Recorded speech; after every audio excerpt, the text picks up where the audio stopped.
Étape 5. Quelles sont les qualités et les atouts que je dois développer pour devenir la personne qui est capable de résoudre ce problème et créer la vie idéale que j'ai visualisée? Posez-vous la question. Comment est-ce que cette situation peut ou même doit vous transformer? Il y a un vieux dicton qui dit « N'essayez pas de résoudre le problème, permettez le problème de vous résoudre ». Ça veut dire que chaque problème contient un appel de transformation et de croissance pour nous aider à résoudre le problème. Donc, toutes les situations problématiques, toutes les décisions épineuses qui nous confrontent nous forcent à évoluer et nous adapter. Et c'est ça le parcours qui est positif pour nous. Jamais facile, mais toujours positif. Immanquablement. Jamais pendant la crise, mais immanquablement 1 an ou 2 après avoir traversé une crise personnelle. Mes patients me disent toujours, heureusement, cette crise, c'est la meilleure chose qui aurait pu m'arriver. Pourquoi? 2 raisons. Si cette crise ne s'était pas manifestée dans ma vie, c'est possible que je me serais rendu là où je ne voulais pas aller. Cette crise m'a forcé de changer de cap et de changer de direction dans la vie. Et cette crise m'a forcé à devenir une meilleure personne, à découvrir un potentiel en moi et de développer ce potentiel qui serait resté latent. Donc, d'une façon très réelle, chaque problème vient avec un cadeau.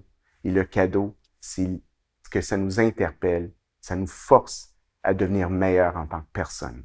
Alors, à cette étape-ci, identifiez les différentes qualités et les différents atouts que vous pensez que vous avez besoin de développer pour devenir le genre de personne qui est capable de résoudre ces problèmes et créer la vie que vous avez visualisée, la vie idéale que vous voulez vraiment créer pour vous.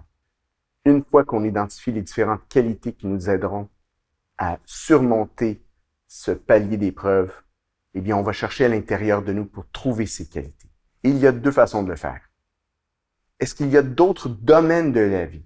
Est-ce qu'il y a d'autres expériences de mon passé où j'ai déjà fait preuve de ces qualités-là? Est-ce que je peux transposer ces atouts, ces qualités, ces compétences d'un domaine où je suis compétent dans un domaine où je me sens impuissant?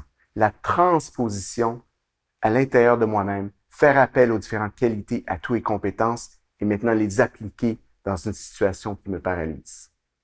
Si je ne trouve pas dans mon parcours, dans mon passé, les atouts et qualités, est-ce que je peux me référer à des personnes autour de moi qui manifestent ces qualités? Alors, je vous donne un exemple. Je passais à travers une période très difficile dans ma vie et je suis parti en retraite de méditation. Et dans la méditation, je me posais cette question. Quelles sont les qualités qui m'aideraient à traverser cette crise dans ma vie? Et les 3 qualités étaient l'amour, l'humour et la compassion. J'ai réalisé que la situation auquel je faisais face pouvait être améliorée avec plus d'amour, plus d'humour et plus de compassion. Mais j'étais vidé de compassion, j'avais perdu mon sens d'humour, il me restait plus d'amour à donner, je m'étais saigné à blanc.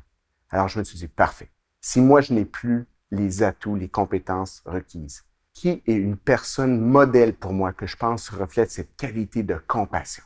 Et j'ai pensé au Dalai Lama. Si j'étais le Dalai Lama, si j'étais un océan de compassion, comment est-ce que le Dalai Lama ferait face à cette situation-là?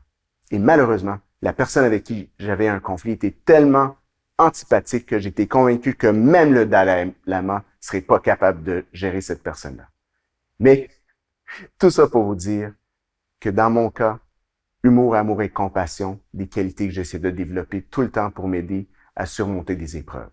Dans votre cas, peut-être que c'est d'autres qualités, c'est peut-être d'autres personnes modèles, que ce soit des personnes qui représentent le courage, que ce soit des personnes qui représentent la sagesse, des personnes qui représentent l'intelligence, les personnes qui représentent la persévérance. Choisissez des personnes modèles qui incarnent ces qualités dont vous manquez en ce moment. Que ce soit des personnages réels ou des personnages virtuels, cinématiques, littéraires, etc. On peut faire appel à ces qualités et les transposer dans nos vies, de notre passé, ou les absorber des modèles qu'on a autour de nous. Je ferme cette étape avec une citation. Ce n'est pas ce qu'on obtient en atteignant nos objectifs qui est important, c'est qui on devient qui est important. Alors laissez cette situation vous transformer pour le meilleur sur votre parcours.